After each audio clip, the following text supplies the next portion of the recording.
you is, are you ready to accept the call of a mentor? Everybody knows us. We've been married 34 years. Just celebrated an anniversary in November. And thank you. And my son says it a different way. Can you say it, sir? 34 years.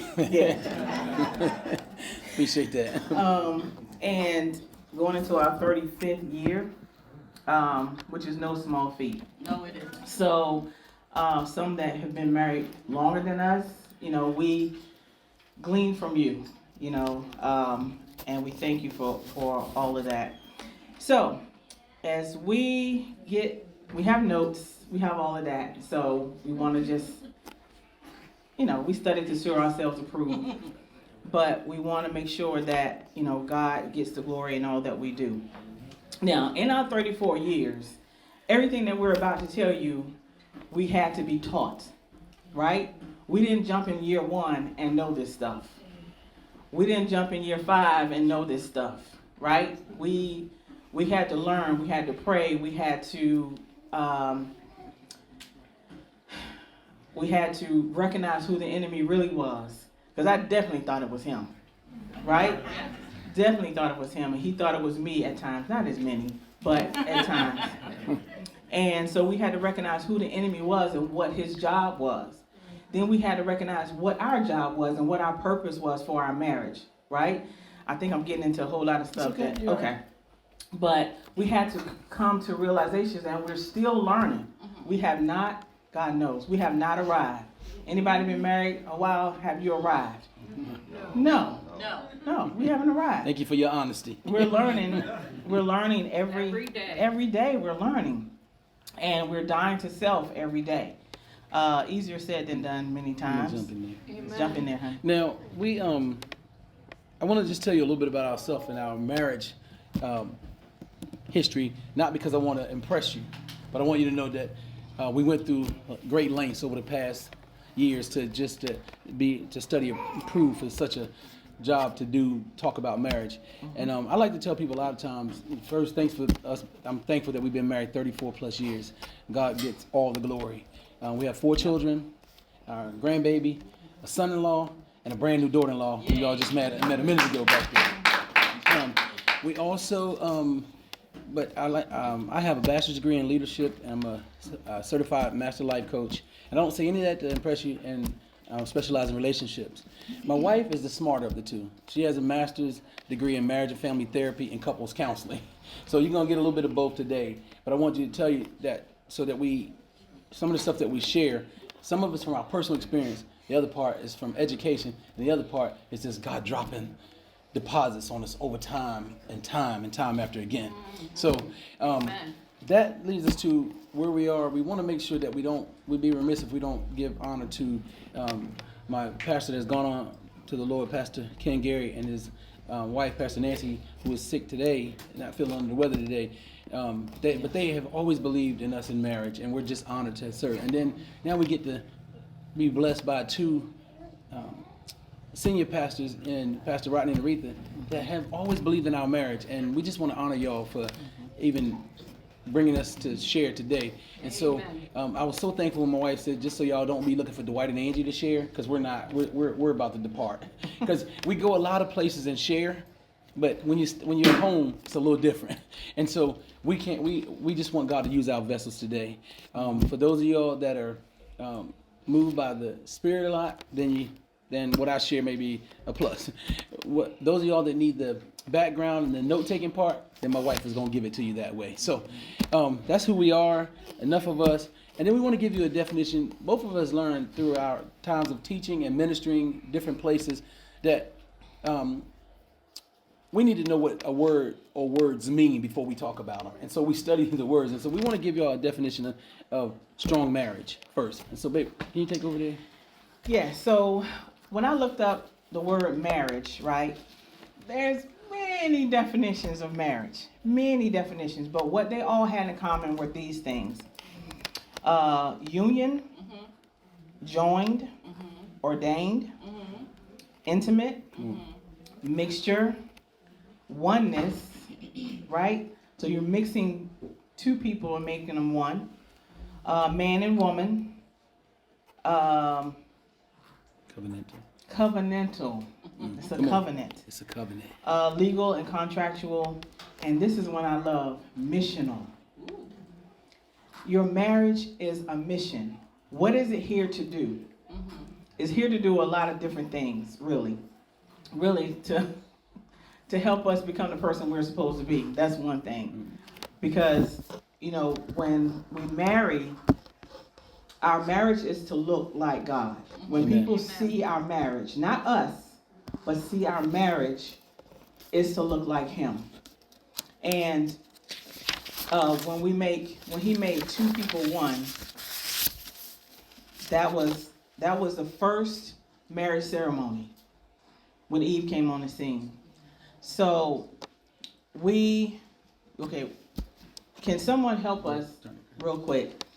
If I could get a few different versions of Ephesians 4, 2, and 3. And if we can read those, Ephesians 4, 2, and 3. So pick any version you can get your hand on and just let us know when you got it, and we'll let you know how you can help us. Jen, is your hand up? Oh. That was quick. Anybody got a translation of that already? Ephesians 4, 2, and 3. Just give us a minute. We'll get there, y'all. We got to take a moment to lay some groundwork. Ephesians 4, 2, and 3. Yes, sir. Mm-hmm. What version you got? I got King James. Okay, Great. Is that all right? Yes, sir. With all lowliness and meekness and long-suffering, forbearing one another in love, endeavoring to keep the unity of the Spirit in the bond of peace. There is one body and one Spirit, even as ye are called in hope of your calling. Was that the right one? Mm-hmm. Okay. Yep, 2 and 3. Anybody else? I did Anybody got- well, go ahead. NCV, always be humble, gentle, and patient, accepting each other in love. You were joined together with peace through the Spirit, so make every effort to continue as one in this way. Mm-hmm. Join together with peace. Anybody else have one? I got the New Living Translation. Mm-hmm. It says, always be humble and gentle. Be patient with each other, making allowance for each other's faults because of your love. Make every effort to keep yourselves united in the Spirit, binding yourselves together with peace. Amen. Make every effort. Make every effort. Come on. And there's peace, right? Make every effort. So I was looking for The Passion Brown. yeah, I knew you were. I am. The Passion says it this way. It says, again, Ephesians 4, 2, and 3, with tender humility and quiet patience, always demonstrate gentleness and generous love toward one another, especially toward those who may try your patience. Now, can we just get some marriages? Because I need y'all to understand what we're talking about today is just not for marriage. But can we get some married couples to say your patience get tried sometime? Just Yeah. sometimes. With your spouse. Sometimes. Now, my wife, you're doing good, Elizabeth, because my wife always says, I never try her patience. I mean, she never tries my patience. I always try hers. I was gonna say. So let me finish in the Passion. The third verse says, "Be faithful to guard the sweet harmony of the Holy Spirit among you in the bonds of peace." Yeah. Okay, let's remember that word, guard. Guard. All right, now, so then we want to tell you when we talk about, so we want to give you 8 ways to communicate. And we're probably not going to get through them all today. We have a short time that we want to cover some things. You just got to come back in 2 weeks to get the rest of it, all right? And what we cover right now, I want you to hear this. Here's another definition. And we're going to talk about number 1 up there is listening versus hearing. Anybody think it's the same thing? No. Thank you, Michael. Michael said, it ain't the same. And listening versus hearing. Let me give you a definition. Hearing is the physiological process of attending to sound within one's environment. All right. Somebody stump their feet. Somebody snap their finger. Somebody breathe hard. Somebody hum. Yeah. Now, all that stuff we can hear. And my wife can even call my name and tell me some things, and I can hear her. And then sometimes she'll stop and say, what did I say? And I'll be like, You say when? I heard you. Yeah. And I say, I heard you, but were you listening to me? Tell me what I said. And watch this. This is listening. We all can hear the sounds that's out there. But when we listen, listening is a focused, concentrated approach to understanding the message a source is sending. Concentrated approach. Focused approach. It means that I got to pay attention to her. It means that I got to look at her and listen. Come on. But I can turn my back over and hear her. I can hear all the other things that's going on around me, but I'm not listening. But when I have a concentrated focus, everything she says to me is important. Everything I'm trying to understand about her becomes important when I'm listening. That's number one. Now, listening, you listen with your whole heart. You don't just listen with your ears, because he can be saying something and I'm listening, but if he's upset, I have to go deeper and listen to what his heart is really saying. Yeah. It's not just about the words, it's about what's coming from his heart or what's coming from my heart that we're listening to. So if you can get to a point where, well, but you said, I know, but what I was feeling was different. What I'm feeling is hurt. What I'm feeling is, failure on my part or whatever the case is. You never fail, babe. Thank you. All right. Thank you very Failure much. on my part. Okay, failure on your part. Okay. So, but I'm listening past the words into what he's feeling. So listening takes focus, like you said, focus and concentration. Good deal. Can we go to number 2? Go to number 2. All right, number 2. Now, these are 8 ways to communicate. Number 2 is a soft start. Don't come in hot.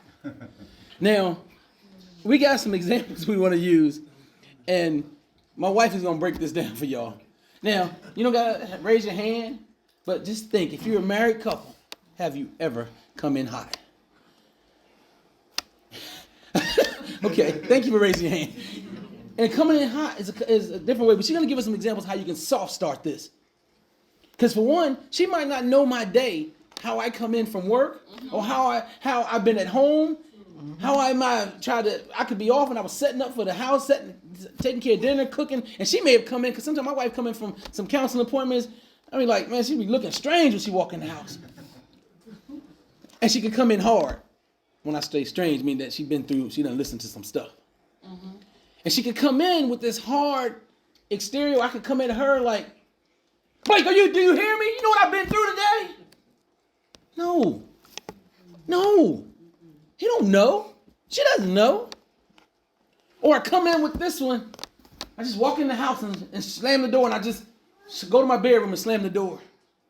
That's a hard start. We're getting ready to communicate. So we got to come in with some softer starts. Doc, can you give us some softer starts? So it's really kind of self-explanatory. Don't come in on 10, right? So even if you're on 10, take some time, breathe, pray, get yourself together. If you have something to say, we're not negating that. Go ahead and say it, but say it in a way that is not critical. Because normally, if you're not coming in with a soft start, it's always going to be the first word you say is you. You is most of the time, 99% of the time, is critical. Critical? And accusatory. Yes. It's an accusation. So we're just talking about, okay, God, how am I going to bring this to my husband? This didn't make no sense. That didn't make any sense. How can I let him help you cultivate your words? Let him help you cultivate the atmosphere, because timing is always is not perfect. So you got to wait for that perfect time as well. So a couple of soft starts is you can complain about something, but you can't blame. That's what I'm talking about, the you piece. Okay? But I know I just cleaned the kitchen. And when I went downstairs, the mustard and the ketchup is on the counter. Now, if you get upset about the mustard and ketchup on the counter, it ain't the mustard and ketchup. That poor mustard and ketchup, it ain't their fault. It's because you felt what? Mistreated. Not listened to, mistreated. There's a feeling behind normally everything, okay? So don't blame the mustard and the ketchup. So what we'll get into in a minute is using I statements instead of the you statement. I feel like, whatever you feel. God gave us emotions, but he didn't give us emotions to run our life, right? So you have to talk about, how you feel. Babe, I feel not listened to. I feel disrespected or unappreciated when you leave the ketchup and mustard out after I sparkled that kitchen. Can you put yourself back the next time? See, when she just put I feel, when she talked about herself, it let me know right there, it wasn't about the mustard and ketchup, but she had cleaned up the kitchen. Yeah. And if I just come back and lay it right back on the top of the thing, she felt like I didn't appreciate it. So alone right there, when she used the term disrespected or I feel hurt, it's supposed to do something to you for communication. And right there is like, babe, you know what? I was rushing. I put that stuff on the counter, and I need to do it differently. But I'm going to go back and put it up now because I don't want you feeling the way you feel, and I definitely appreciate you. Wow. Thank you. Appreciate that. You're welcome. Bless you. And sing.